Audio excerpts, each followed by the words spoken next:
Hi, Ryan. Hope you're doing well. I want to ask you about Leon Drysuttle, who was a finalist, announced as a finalist for the Hart Trophy today. I mean, you've got to play with him ever since he broke into the league. What can you say about just his progression as a player, and how do you feel to have a teammate nominated for the Hart? For sure. Definitely well-deserved. Everybody knows that. I mean, offensively, we all saw, I mean, points-wise and how he can dominate what he did this year. But at the same time, he also drove our team energy-wise a lot of games and really dialed it in defensively too. And kind of put it all together this year. It was great to see. And yeah, no, I mean, over the past few years, I mean, his all-around game has definitely taken another step and gone to another level. So definitely well-deserved and happy for the guy. Next question, Derek Van Diest. Derek, as soon as your microphone's active, you can ask your question. Go ahead. Hang on. Sorry, Derek. Go ahead. Your microphone should be unmuted now. Go ahead. Okay. Hi, Ryan. Obviously, you guys spent a lot of time on the power play and penalty kill today. I just wanted to ask you about the power play and what made it so successful during the season. I know you guys have a lot of talent on that unit, but I guess I imagine there's more than just the talent you guys have on the ice. What is it about your power play that made it so potent this year? We took a lot of pride in it for the past few years. I mean, it's something that we know it makes a big difference in games and throughout the season. So, I mean, we take a lot of pride in it. We can make the plays out there, but at the same time, a lot of the time we got to go get the pucks back. And I thought we did a really good job of that this year. And then out of the chaos, we create a lot of offense out of that. So I think we can make plays when they're there, but at the same time, you put a shot on net, you got a rebound, and a lot of time we're creating great scoring chances off the chaos. Next question from Tony Brar. Tony, go ahead. Ryan, just to piggyback off the last question, obviously in the playoffs, things really tighten up at even strength. So how much more essential does it become to have that power play continue operating at an efficient rate? Yeah, it's going to be huge. Both sides of it. All special teams will be huge. Our penalty kill took another step this year too, and improved a lot. And we gotta keep that up and keep that going right away once we start playing Chicago. So special teams in playoffs are huge. A lot of stuff tightens up and buttons down in 5-on-5 plays. So I got to take pride in that special teams. Next question, Jim Matheson. Jim, as soon as your microphone's active, you can go ahead. Ryan, a couple of things. In your mind, what's the difference between a most outstanding player and a most valuable player? Because the Ted Lindsay is for most outstanding. The Hart Trophy is for most valuable. Is there any difference in your mind? And the other question I have for you is, does your power play change at all when you have a right shot, Jason and the net front, as opposed to Neil, which would give you 5 left shot guys?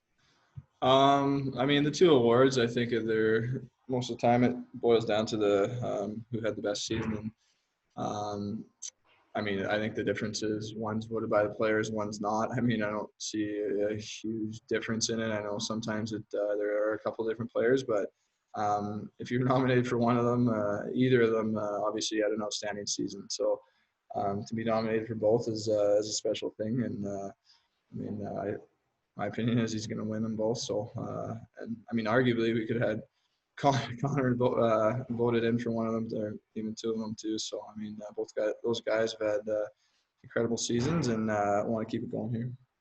And with the chaser going on down low, I mean, for myself being on the kind of the left side half wall, it adds more of a low threat. On the other side, it's and when Neeler's down there, obviously that's the threat. So it changes a little bit. For me, it's a little bit more of an out, but at the same time, they're both very good in front of net, get a lot of those pucks, and can create from down there. Next question from Adam Cook. Adam, as soon as your microphone's activated, you can ask a question. Hi, Ryan. Just back to Leon for a quick second here. I mean, much has been made about his, his scoring prowess in recent years, but there's also his passing. I mean, you're a good passer yourself, but how good of a setup man is Leon, especially when it comes to like that backhand pass? For sure. Not many guys can have a backhand like him. when he first came into the league, he seemed more of a passer than. We obviously know he can score. I mean, he puts up 50. That's an incredibly hard thing to do. So without sacrificing any of his playmaking abilities. So I mean, I think the biggest thing with him, I mean, he's good with the puck on his stick, making the plays, but he just sees the ice so well. He knows where guys are going to go, where guys are going to be, and he can really find and read the play. Next question, Daniel Nugent-Bowman, The Athletic. Go ahead, Daniel.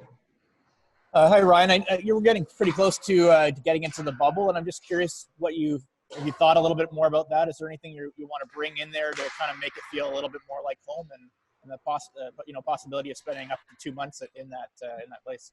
Yeah, it's still a little weird to think we're going to be going into it, but starting to get used to the idea now.